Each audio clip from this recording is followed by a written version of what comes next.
Math जी solution में आपका स्वागत है। आज मैं लीनियर अलजेब्रा की एक एग्जिस्टेंशन थ्योरम डिस्कस करना चाहता हूं, जो कि हर एक यूनिवर्सिटी में हमेशा आती रहती है।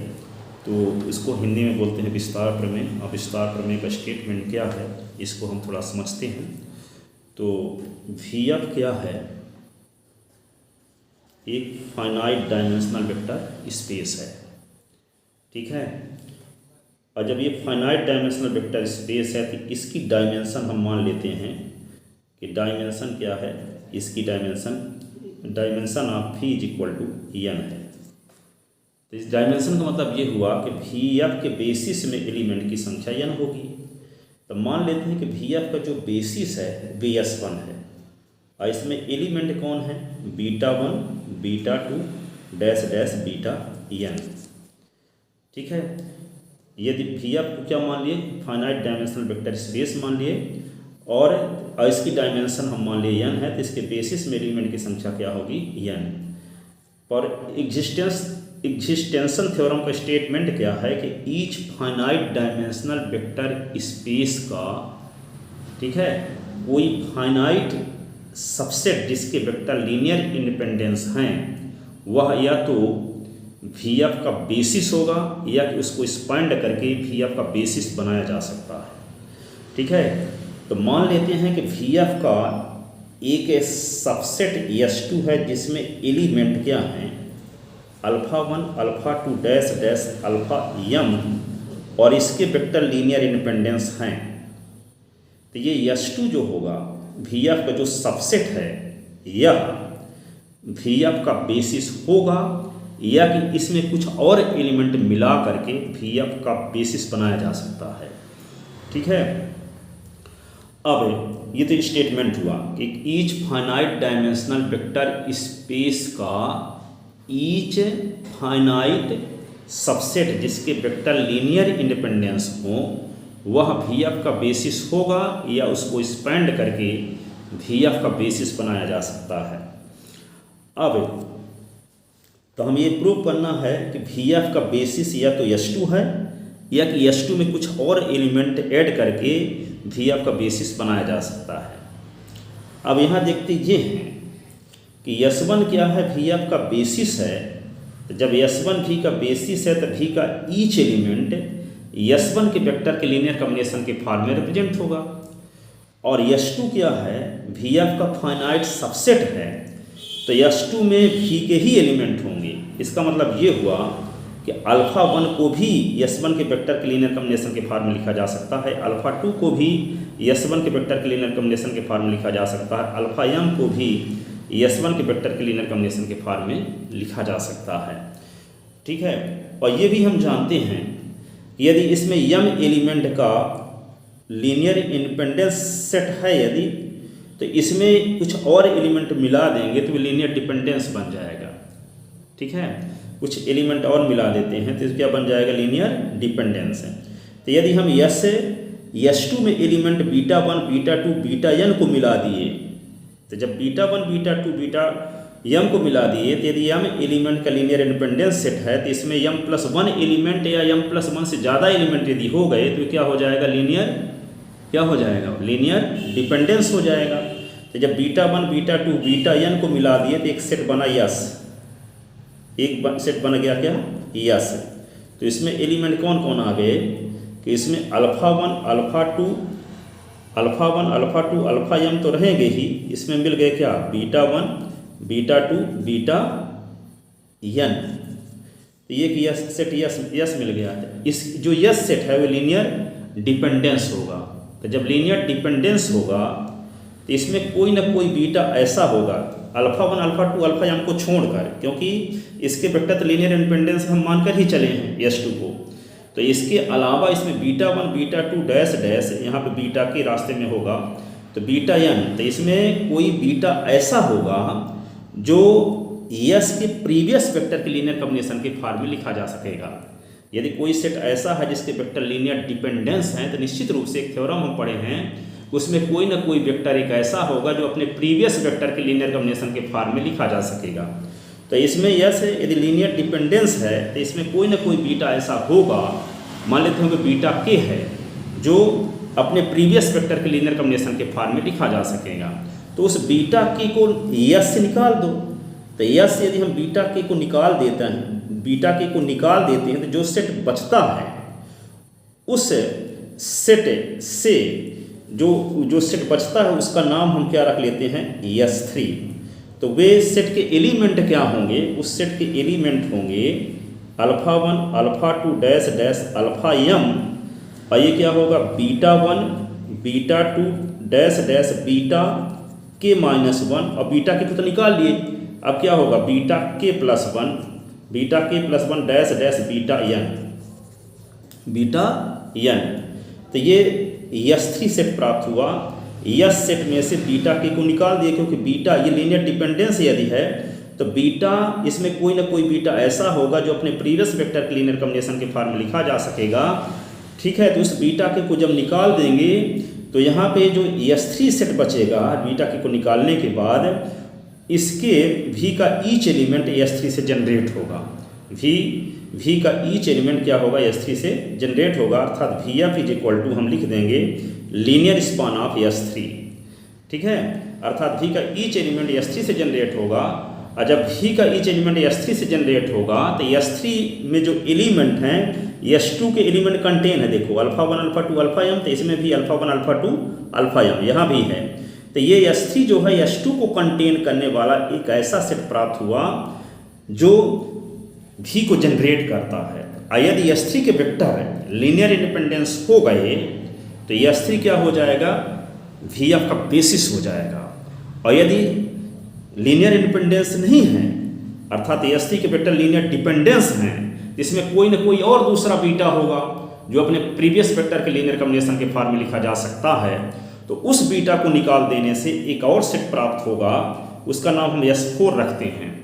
ठीक है, तो जो S4 होगा तो V का ईच एलिमेंट जो होगा S4 के वेक्टर के लीनियर कॉम्बिनेशन के फॉर्म में लिखा जा सकेगा। तो हम लिखेंगे Vf is equal to linear span of S4। ठीक है, और यदि S4 के वेक्टर लीनियर इंडिपेंडेंस हैं तो S2 को कंटेन करने वाला S4 Vf का बेसिस हो जाएगा।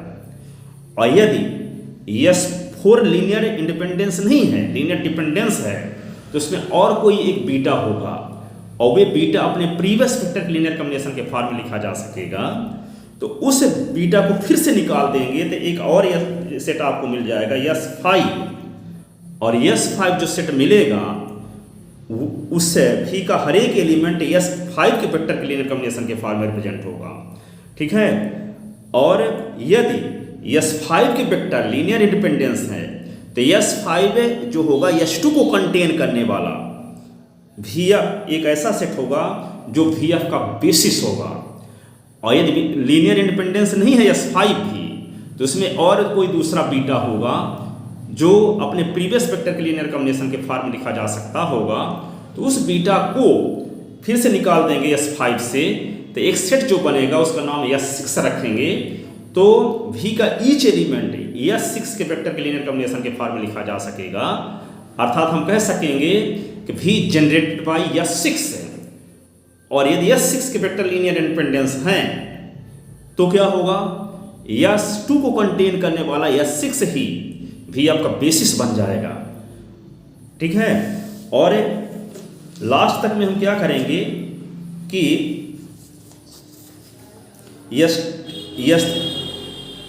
इसी को पूर्वानुसार प्रोसेस रिपीट करने पर फाइनाइट स्टेप के पश्चात S2 को कंटेन करने वाला एक ऐसा लीनियर इंडिपेंडेंस प्राप्त होगा जो V का जनरेटर होगा। यही सेट S2 का एक्सपैंड फॉर्म हो करके V का बेसिस कहलाएगा।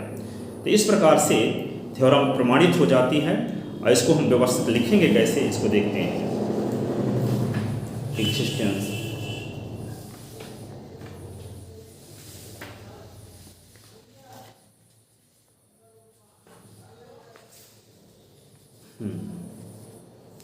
अब जो बोल गए उसको थोड़ा व्यवस्थित लिखते हैं। एक्सिस्टेंशन थ्योरम विस्तार प्रमेय, finite dimensional vector space Vf का ईच लीनियर इंडिपेंडेंस सबसेट या तो V का बेसिस होता है या कि एक्सपेंड करके इसका वी एफ का बेसिस बनाया जा सकता है। इस to prove it we have to need following two result. इस थ्योरम को प्रूव करने के लिए हमें दो रिजल्ट की ज़रूरत है। क्या? n dimensional vector space V F के ईच n+1 या इससे अधिक वेक्टर का सेट लीनियर डिपेंडेंस होता है। n डायमेंशनल वेक्टर स्पेस है तो उसमें n से ज़्यादा एलिमेंट का कोई जो सेट होगा वो क्या होगा? लीनियर डिपेंडेंस होगा। इस रिजल्ट की ज़रूरत पड़ेगी। और S is equal to α1 α2 dash dash alpha n vector space V F के नॉन जीरो वेक्टर का सबसेट है तो देन यस लीनियर डिपेंडेंस होगा if and only if S के सम एलिमेंट को रिमेंस वेक्टर के लीनियर कॉम्बिनेशन के form में रिप्रेजेंट किया जा सके।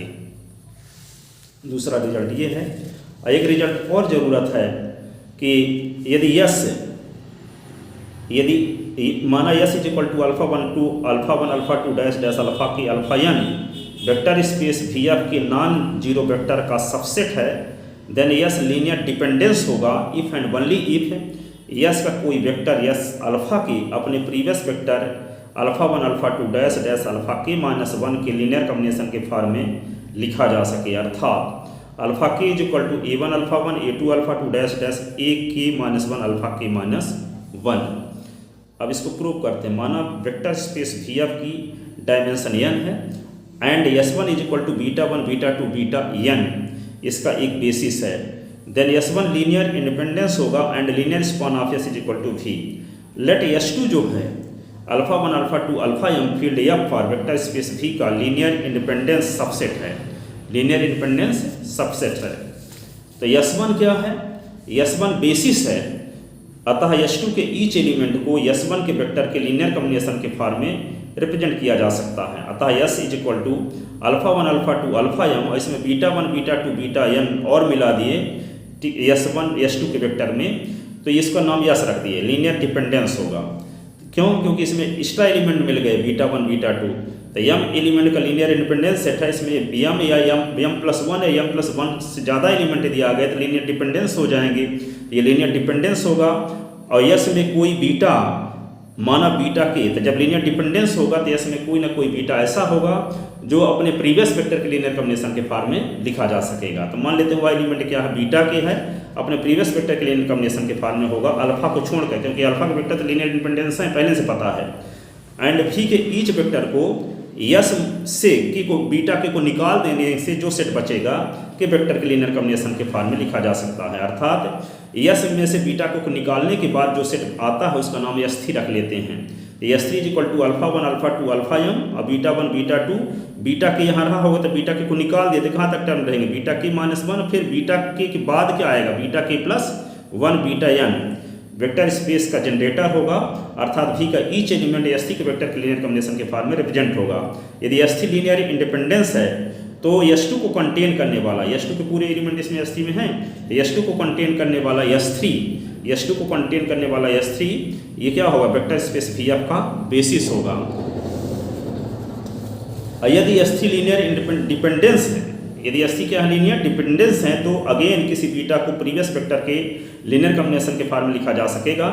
पूर्वानुसार प्रोसेस रिपीट करने पर फाइनाइट स्टेप के पश्चात s2 को कंटेन करने वाला एक ऐसा लीनियर इंडिपेंडेंस सेट प्राप्त होगा जो v का जनरेटर होगा। यही सेट s2 का एक्सपेंड सेट होकर vf का बेसिस होगा। तो आई होप ये थ्योरम आपके समझ में आई होगी। है ये बहुत लॉजिकल थ्योरम, फिर भी मैं समझाने की कोशिश किया हूँ। यदि ऐसा है तो ये वीडियो अधिक से अधिक लोगों को शेयर करें ताकि अधिक से अधिक स्टूडेंट का भला हो सके। Thank you so much.